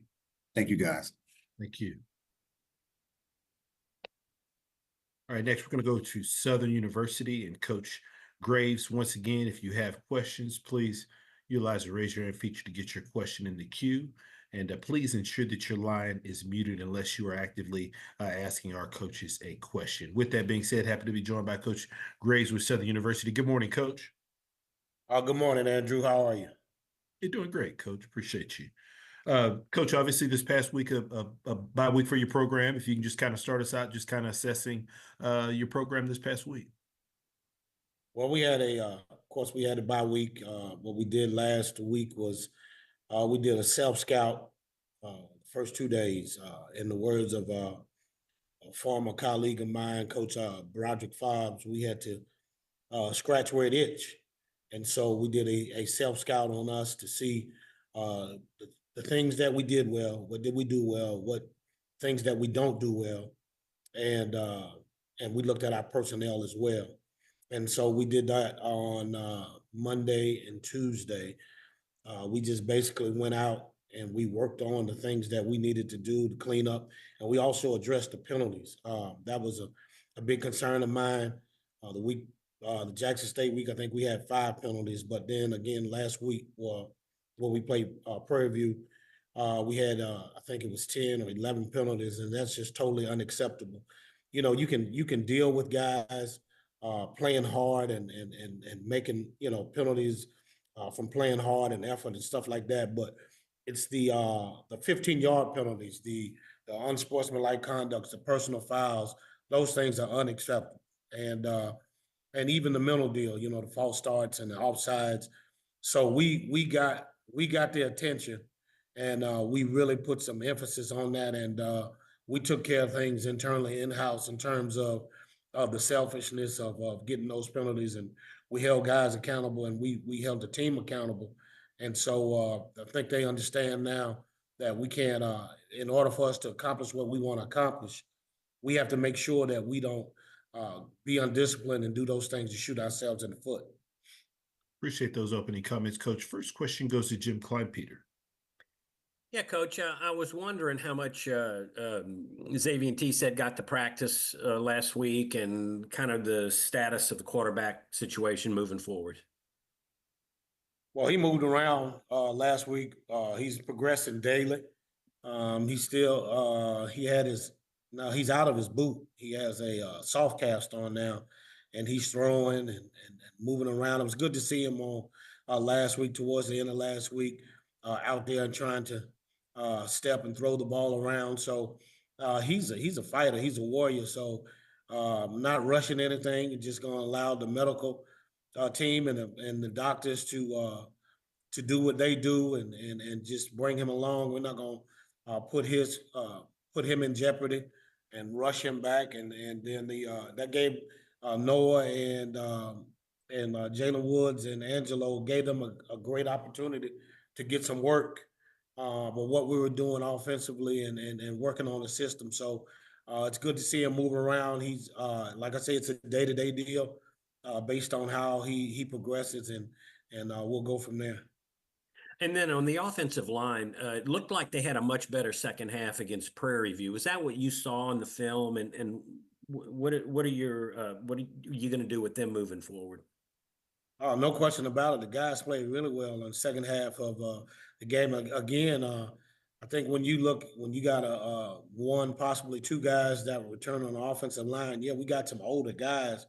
Those guys are gelling. Nothing beats game experience. So those guys have to have the opportunity to get in there and go through the highs and lows of playing together. And those guys, at halftime, those guys made a commitment to go out there and be what they're capable of being, and we saw that. And it also this past week, during the off week, we worked on some things to help those guys out, as well as just give them an opportunity to continue to grow and gel. So we're excited about their growth and how they're coming along. Thank you, Coach. Mm-hmm. Next question goes to Perry Daniels. Hey, Coach. How you doing, Perry? Good morning. I'm doing well. How are you, sir? Fine, thank you. Hey, Coach, I want to talk about Herman Brister III. He had 12 tackles in that Prairie View game. Talk to me about him. Well, it's funny. Trei, as we call him, his father was a GA for us when I was here the first time at Southern. And I remember when Trei was born. So that's how long I've been knowing Trei. And Trei, he's from a football family. His grandfather was a great high school coach here in the area. His dad was a high school coach. Now he's an administrator. And to see Trei was a really good athlete right across the street at Southern Lab. He wound up going to Air Force Academy.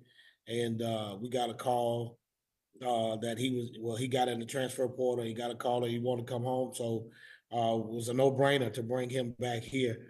And Trei came in and he didn't run the jump in anything. He learned everything he needed to learn. Trei's a tremendous athlete. He's a smart young man. He's very physical and he's very athletic. So he loves to be around that football, and he wants to try to make every tackle. And that's the thing that you have to do when we have to kind of pull him back a little bit, because he has to remember he's a safety, not a linebacker. So he's a pleasant young man. He's a great addition to our team and our program. That's awesome. The Nicholls State Colonels, Coach. You've gone up against one Southland opponent already this season, didn't get the results that you were looking for. This Nicholls State team may be better than that team. What do you expect in A.W. Mumford Stadium this Saturday night? Well, I know that Coach Rebo, he and I been knowing one another for some years, and I know he has a really good program, solid program. Those guys are going to be fired up. They're going to be ready to go. They came to Baton Rouge once already and didn't come out with the win, so I know they're going to be chomping at the bit to come here. But we got to be ready to go. This is our home stadium. We want to protect our house. They do a fine job of running the football. They have some size, and those guys are going to be physical, and our guys are physical, and we gotta be able to first stop the run and then defend the pass because they do a good job with the RPO. And so we just got to make sure that our eyes in the right place. We're reading our keys and we're attacking. And we gotta score on offense and move the football, and then we got to take the ball away on defense. And then when the opportunity presents itself in the kicking game, we have to be opportunistic in that as well. So it's gonna be a huge challenge for us. But I think our guys are understanding what's going on. They kind of understand the deal that we let one get away with one Southland Conference team. So they're chomping at the bit to try to get back even. So I'm excited. We're excited. We'll see what happens on Saturday. Thank you, Coach. Good luck. Thank you. Next question goes to Jim Kleinpeter. Yeah, Coach, I was wondering if Kelby Givens is getting as much double team attention as y'all expected this year, and how has that helped the defense? I know you said it's going to open some things up for some of the other players, but has it worked out that way? Well, when you been picked as the preseason defensive player of the year, you're gonna garner a lot of double teams, sometimes triple teams. So Kelby, they're paying a lot of attention to Kelby, rightly so. He's doing a great job. And so what that does, it does help free up some other guys, and Darius Harris is doing a good job as well on the opposite end, and then Davin Cotton and Willie Miles and those guys are inside, so it frees up something for our linebackers to make plays. So he's getting what when you get labeled, you're gonna get that kind of attention, and he's working hard to make sure that he does what he's supposed to do, but then what we're doing schematically. So no, we're not surprised. We knew that going in, and so we just have to make sure that we do some things to free him up and give him opportunity to be the player that he is. Is he handling it okay? I mean, does he get frustrated sometimes? Because I know that can be frustrating. Well, he's a competitor. Kelby, he gets frustrated because he wants to make every play. So that level of frustration is what you want as a head coach or as a coach, period. You want your players to be frustrated because they want to make every play. But outside of that, he's a leader. He understands. He does what he's all in. He's a team player. It's part of our team deal. He's all in. So he understands it. He knows what comes with it, and he just continues to work to do his part.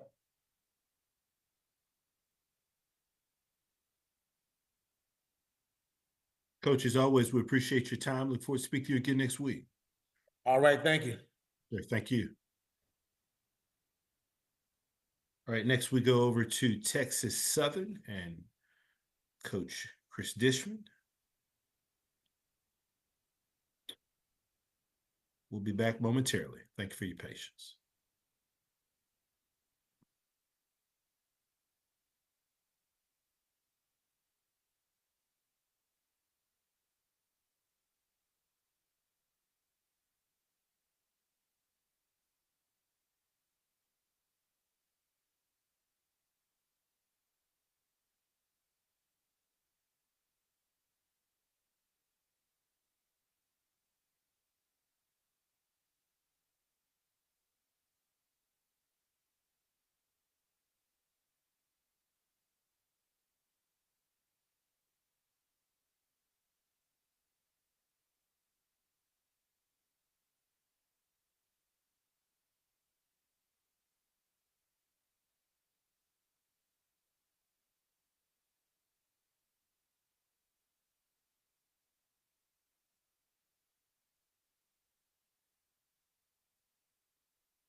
We are working to reach Coach Dishman with Texas Southern. I do see that we have Coach Taylor on the call with us.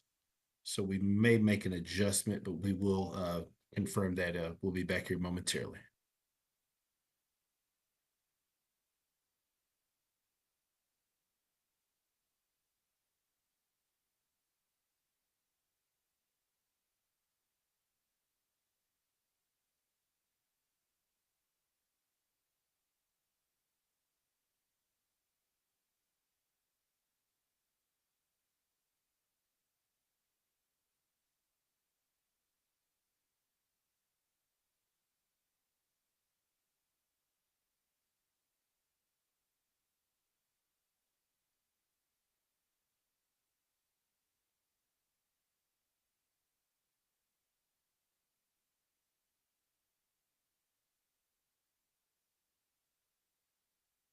We are trying to get Coach Dishman logged in. He's having some issues with his connection there, but we will have him here hopefully momentarily. Appreciate your patience.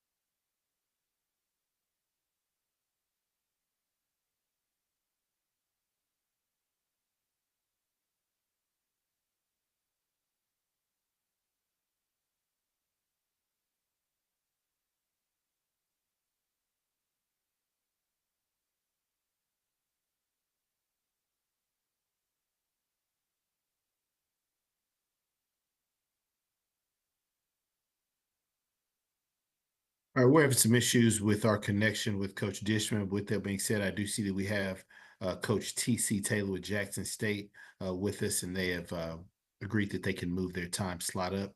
All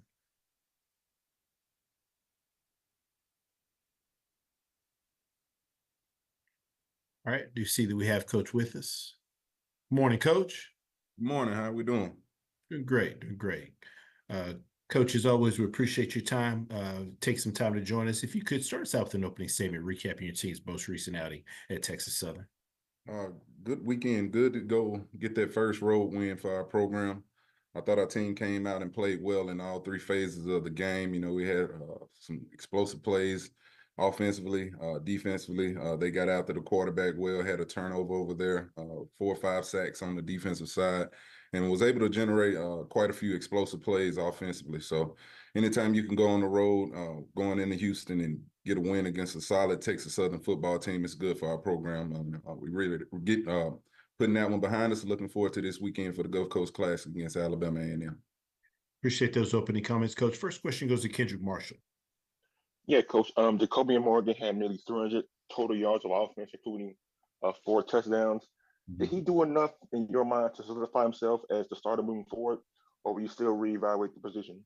We always just gonna, we go out here at practice and let these guys figure it out. You know, we put together a good plan. He worked his butt off last week. He's been working his butt off all year long. You see the ability and the things he brings to the game, to this offense when he's out there. So long as he's doing it the right way, he'll be the guy to go out there and lead this football team. And my follow-up question is, how pleasing was it to have balance on offense this week, between the run and the pass? It was good. It was a good feeling. Anytime our offensive line is playing at a high level, you're able to have that balance whether you're throwing the ball, in play action stuff, or just taking shots and run the ball. So anytime our offensive line is playing well, it makes life easier on that offensive side. Next question goes to Doc Holliday. Good morning, Coach. How you doing today? Good, Doc. How are you?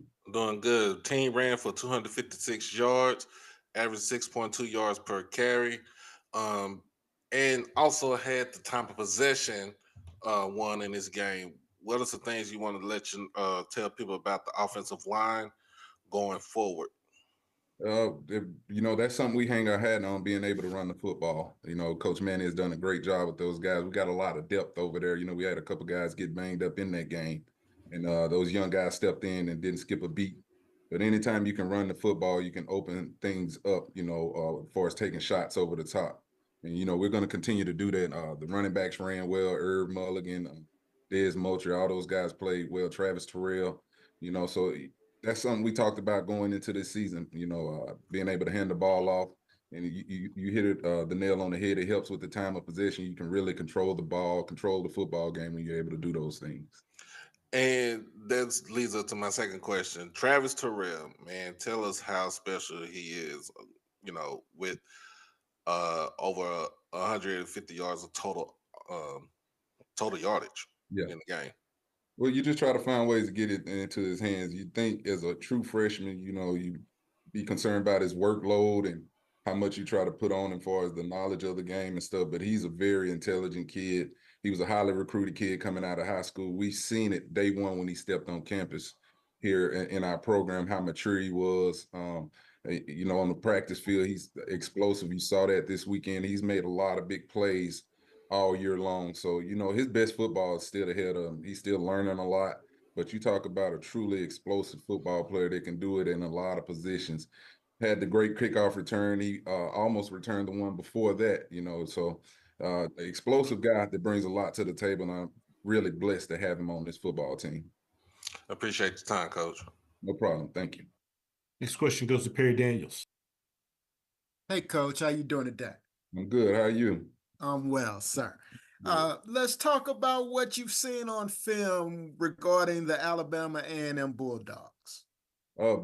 Defensively, they got some big guys up front. They've done a good job. Coach Maynor's done a great job of recruiting over there. A good friend of mine, and he's going to have those guys ready to play. They got some linebackers that really fly around on that second level. They can really play the game fast. So, just a big physical defense. Offensively, they're going to spread it out, and they're going to, they can throw the ball around, they can run the football. So we just got to be ready to play. We'll continue to, game plan for them this week, these next few days. Have three great practices lined up here Tuesday, Wednesday, Thursday, and, travel down to Mobile. And it's going to be a great football game in the Gulf Coast Classic. Absolutely. Coach, talk about your quarterback, McCoy. How is he, and will he play this week? He played this past week, correct? No, he did not. He did not. It was Zy McDonald. He's dealing with a thigh bruise right now. But he should be back upright. We'll evaluate all those guys this week, and go with the guy that practices the best. Awesome. Thank you, Coach. I appreciate it. Any final questions for Coach? Andrew, I got another one. Yes, sir. People want to know the status of Evan Henry, the all SWAC guard that we have. Yeah, what's his availability? We don't know yet. He'll see the doctor today. He'll go into the doctor today and get that leg checked out. Had the injury the other night in that game, so be a huge loss if he's not able to go this week. But we got some other guys that are able and ready to step up, but we just don't have that information yet. He hadn't went to the doctor yet. And one last question is, what do you tell your team once you get up big in a game? What do you tell your team in trying to make sure that they don't lag or kind of fall asleep at the wheel, and pretty much kind of make sure they continue to dominate the game? I talked to him about staying on the gas, what got us to that point with that lead, and let's finish that way. In the second half, we kind of gave up a couple touchdowns right there in the game, kind of got a little close, but that's why I called them up as a group right there on the 50-yard line during the game and told them, this is not the way we started the game. It's not the JSU standard. We got to finish the way we started, and they came out and responded to that. All right, now I appreciate you, Coach. All right, thank you. Any final questions for Coach Taylor? Coach, as always, we appreciate your time. Look forward to speaking to you again next week. All right, thank you, guys. Appreciate you. Thank you. All right, next we go over to Coach Dishman with Texas Southern. Once again, if you do have any questions for Coach, please utilize the raise your hand feature to get your question in the queue. And please ensure that your lines are muted unless you're actively asking a question. Please wait to be acknowledged prior to asking your question. Do you see that we have Coach in the Zoom session with us?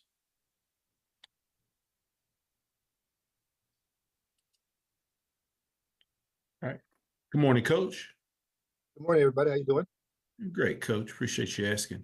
Coach, as always, we appreciate you taking some time out of your schedule to join us. Coach, could you start us out with an opening statement recapping your team's most recent outing versus Jackson State? Well, it wasn't an outcome we wanted. Jackson State jumped on us fast and in hurry, and we couldn't respond to what they was doing. So as a coach, I put it on myself, and I got to make sure our guys is well prepared to respond, because someone throw a right hook at you and they keep doing uppercuts on you, and we just couldn't respond like I wanted us to respond. So hats off to Jackson State. They had a heck of a game plan versus us. We hope to see them again down the road.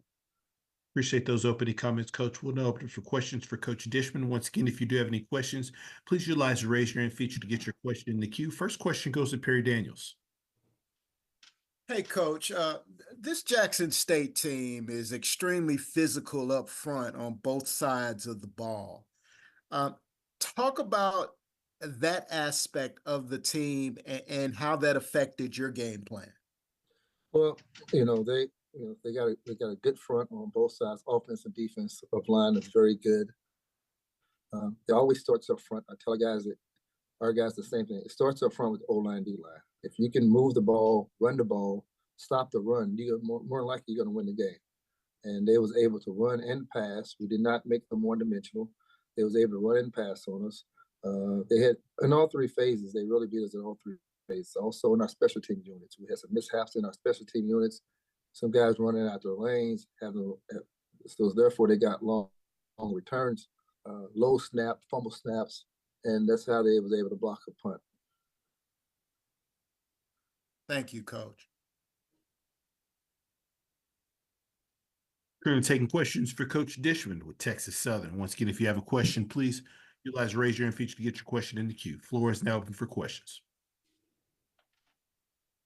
Coach, obviously this upcoming week, you return home for homecoming against Virginia Lynchburg. If you could just kind of preview that matchup. Well, first time being here in the SWAC, I can see what homecoming is all about for HBCU campus. It's buzzing around here, preparing, power washing, fixing stuff, cutting grass. It's so active around here. So it's I can see now what homecoming is all about. Each and every week, I'm telling my players that each and every day they have something going on campus. But as a player, the homecoming is not for the players. It's for the alums and for the student body. Players can never enjoy homecoming. If you do, you're not going to play a good game. Next question goes to Doc Holliday. Morning, Coach. How you doing? I'm sorry. Doc? Good afternoon. Yes. Give us a assessment on Jordan Davis, your quarterback, and how you feel like he played on Saturday. Well, I tend to forget that Jordan is just a freshman. He's a freshman. He's going to help this team in the long run to be very successful. He played okay, but he didn't play well enough for us to win. And we made some mistakes around him. Our line made some mistakes around him that cost him to have the pressure in his face. But Jordan is the guy that's going to help us win a lot of football games. And my follow-up question: we know that you preach making sure that you don't turn the ball over and you keep the penalties to a minimum. But you had a penalty, but you also had 6 penalties for 39 yards. What are you trying to tell your team as far as with the discipline on keeping the football in hand, but also making sure that you don't do it, you don't have any penalties well, as a whole? You got to win the turnover battle, win the penalty battle. Jackson State's too good of a team for us to have a lot of penalties and have a turnover. We threw that crucial interception. Jordan was trying to throw the ball out of bounds. The ball stayed in bounds. They intercepted. And that was a key point of turning the game around.